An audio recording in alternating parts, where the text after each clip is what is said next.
The Borobudur Temple compound is one of the greatest Buddhist monuments in the world, and was built in the 8th and 9th centuries AD during the reign of the Sailendra dynasty. The monument is located in the Kedu Valley, in the southern part of central Java, at the center of the island of Java, Indonesia.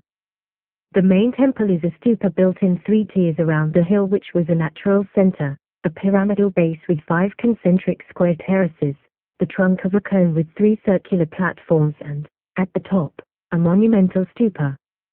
The walls and balustrades are decorated with fine low reliefs, covering a total surface area of 2,520 square meters. Around the circular platforms are 72 open-work stupas, each containing a statue of the Buddha. The vertical division of Borobudur Temple into base, body, and superstructure perfectly accords with the conception of the universe in Buddhist cosmology. It is believed that the universe is divided into 3 superimposing spheres, Karmadhatu, Rupadhatu, and Arupadhatu, representing respectively the sphere of desires where we are bound to our desires, the sphere of forms where we abandon our desires but are still bound to name and form, and the sphere of formlessness where there is no longer either name or form. At Borobudur Temple, the Karmadhatu is represented by the base, the Rupadhatu by the 5 square terraces, and the Arupadhatu by the 3 circular platforms as well as the big stupa. The whole structure shows a unique blending of the very central ideas of ancestor worship, related to the idea of a terraced mountain, combined with the Buddhist concept of attaining nirvana.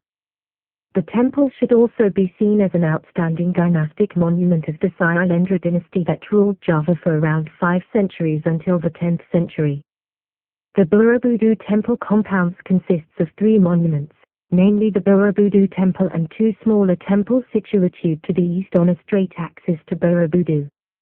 The 2 temples are Mendup Temple, whose depiction of Buddha is represented by a formidable monolith accompanied by 2 bodhisattvas, and Pawan Temple, a smaller temple whose inner space does not reveal which deity might have been the object of worship.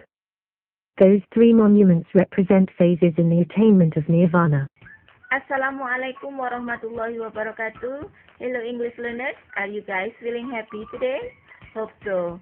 Well, as I informed you before in the introduction of the video, that today we are going to learn about descriptive text. The descriptive text that we will discuss today is related to the tourism destination and historical building. Have you guys ever heard or learned about descriptive text before? For those who never learned descriptive text before, the previous video might help you in catching the idea about what and how descriptive text is. The previous video is kind of description about Borobudur Temple. Are you guys familiar with the Borobudur Temple? I think so, because it is a very famous tourism destination in Indonesia, isn't it? Well, without further ado, let's go straight to the explanation about descriptive text. What are on this topic? What we will discuss in this topic? There are 3 kind of big concepts that we will discuss in this topic. The first one is definition and purpose. The second one is the generic structure or text structure. And the third or the last is language features of descriptive text. So now let's go to the definition and the purpose of descriptive text. Descriptive text is a text which says what a person or a thing is like, and its purpose is to describe and reveal a particular person, place, or thing. Jadi, descriptive text ini adalah salah satu jenis teks dalam bahasa Inggris yang menggambarkan dengan jelas sifat-sifat yang melekat pada seseorang atau sesuatu, seperti hewan, tumbuhan, atau benda mati yang lainnya. Misalnya, seperti Borobudur ini, ya. Dan tujuan dari teks ini adalah memberikan informasi atau menggambarkan dengan jelas mengenai objek kepada pembaca. Jadi apa objeknya yang akan digambarkan? Yaitu tentang seseorang, tempat, ataupun sesuatu yang lainnya. So next, text structure or the generic structure of descriptive text. The first one is identification. What is identification? Identification contains about the introduction of a person, place, animal, or object will be described. Jadi bagian ini terletak pada paragraf pertama. Tujuannya adalah untuk mengidentifikasi suatu objek yang ingin dideskripsikan. Dan identifikasi berfungsi untuk memperkenalkan kepada pembaca tentang objek yang akan kita jelaskan sebelum kita memberitahu tentang lebih rinci mengenai objek tersebut pada paragraf selanjutnya. Next, description. What is description? Description contains a description of something such as animal, thing, place, or a person by describing its features, forms, colors, or anything related to what the writer described. Jadi pada bagian ini terletak pada paragraf kedua dan seterusnya. Berisi tentang sifat-sifat yang melekat pada sesuatu yang sudah dikenalkan kepada pembaca pada paragraf pertama. Jadi sifatnya lebih spesifik. Setiap paragraf itu akan dijelaskan lebih rinci dan detail atau lebih spesifik daripada di paragraf yang pertama. Then, the language features. Apa itu language features? Language features itu adalah bahasa yang digunakan dalam menulis atau membuat teks deskriptif. The first one, specific participant. Okay, in specific participant has a certain object, is not common and unique. Jadi, untuk specific participant ini yang digunakan adalah objek-objek tertentu yang sifatnya bukan umum tetapi unik. For example, the one and only in the world, seperti Borobudur Temple. Borobudur Temple itu atau Candi Borobudur adalah satu-satunya di dunia, tidak ada di tempat lain. Seperti itu. Lalu yang kedua, the second one, the use of adjective. We use adjectives to clarify and describe the noun in descriptive text. For example, beautiful beach, beautiful temple, handsome man, the famous place in Jepara, the famous place in Magelang, and etc. Karena fungsi dari deskriptif teks ini adalah untuk memberikan informasi dengan menggambarkan suatu objek yang dideskripsikan, maka dalam deskriptif teks akan banyak dijumpai kata sifat atau adjektif. Contohnya, big, small, colorful, amazing, huge, and etc. Okay, and then the third, the use of simple present tense. So we use simple present tense in writing descriptive text. The sentence pattern used is simple present tense because it tells the fact of the object described. Teks ini menggunakan simple present tense. Kenapa? Karena kita akan mendeskripsikan atau menggambarkan fakta-fakta yang melekat pada suatu objek. Dan salah satu fungsi dari simple present tense sendiri adalah untuk menunjukkan suatu fakta atau kebenaran. And then after that is action verb. So we use action verb in descriptive text. What is action verb? The action verb is kind of verb that shows an activity. Jadi action verb itu adalah suatu kata kerja yang bisa memperlihatkan atau menghasilkan suatu kegiatan. Kegiatan tersebut nampak. Kegiatan tersebut muncul, bersifat konkret tidak abstrak. Seperti contohnya run, lari. Nah, itu kan terlihat kegiatannya, bersifat konkret tidak abstrak. Tidak seperti feel. Feel itu bukan action verb, tapi feeling verb. Feel itu adalah artinya merasakan, ya. Tidak nampak, jadi bersifat abstrak, tidak sama dengan action verb. Oke, dan ini adalah contoh dari teks deskriptif. This is the example of descriptive text. Borobudur Temple, Candi Borobudur. Contoh ini sama dengan contoh yang ada di video. Kalau yang ada di video itu adalah versi spoken-nya, spoken text-nya. Kalau yang ini adalah versi tulisnya atau written text-nya. Jadi sama saja sebenarnya. Oke. So now let's find out the generic structure of this text. The generic structure of descriptive text is identification and description. Paragraf yang pertama dinamakan identification paragraph. Kenapa? Karena di paragraf ini penulis mengenalkan mengenalkan secara umum tentang objek yang akan dijelaskan, yaitu Candi Borobudur. Di sini penulis menjelaskan secara umum, tidak terlalu detail, tentang Candi Borobudur. The Borobudur Temple compound is one of the greatest Buddhist monument in the world. Nah, ini salah satunya yang dijelaskan secara umum.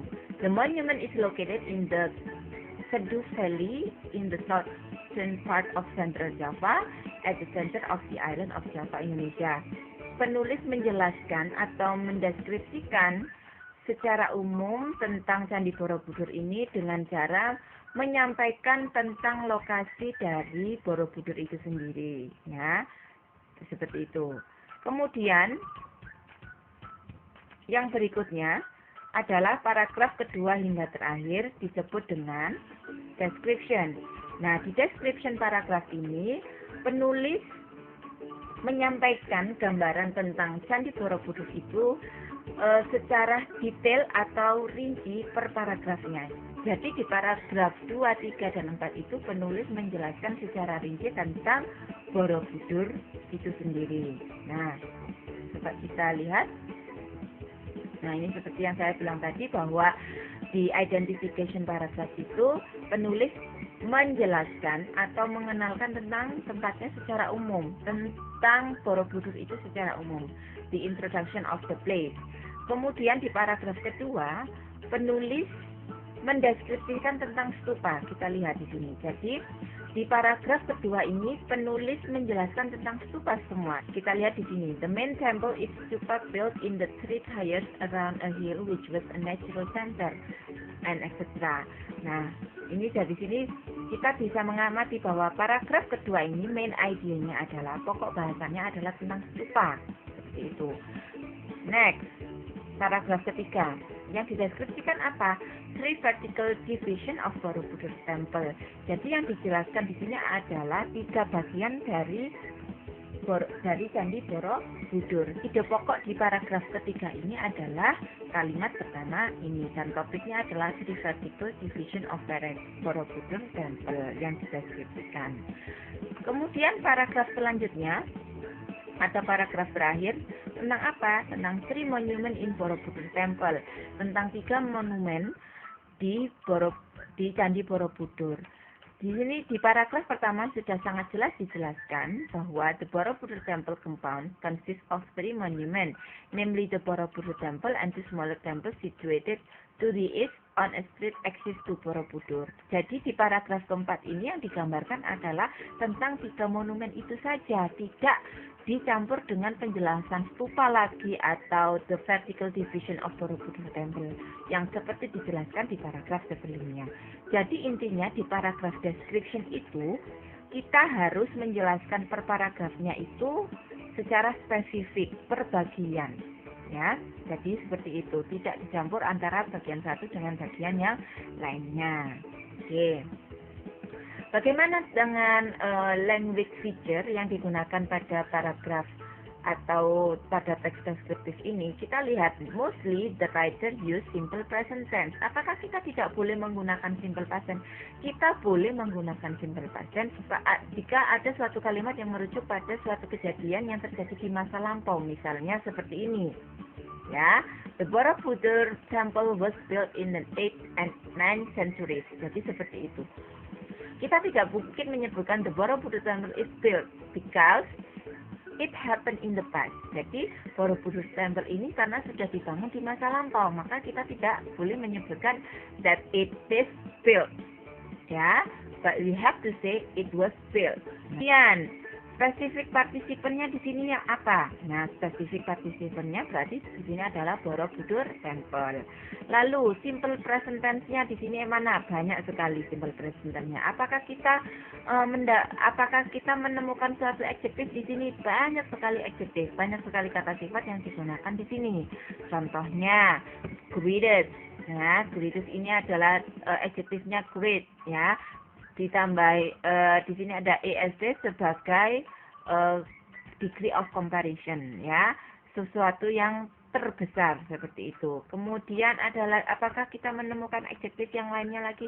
Pastinya masih banyak di sini kata sifat yang digunakan untuk mendeskripsikan Borobudur Temple. Di sini ada unique, ya, ada smaller, nah, dan lain sebagainya. Kemudian language feature yang selanjutnya adalah action verb. Apakah kita menemukan action verb di sini? Kata kerja yang menimbulkan atau menghasilkan suatu kegiatan. Banyak sekali, contohnya build, located, locate, seperti itu. Mana lagi? Banyak sekali ya di sini kita menemukan action verb. Ya. I think that's all the explanation and example of descriptive text. Hopefully, it can help you in learning English. Please do not hesitate to read the descriptive text. The more you read, the more you understand about the text. And it would be nice if we don't only understand mere, but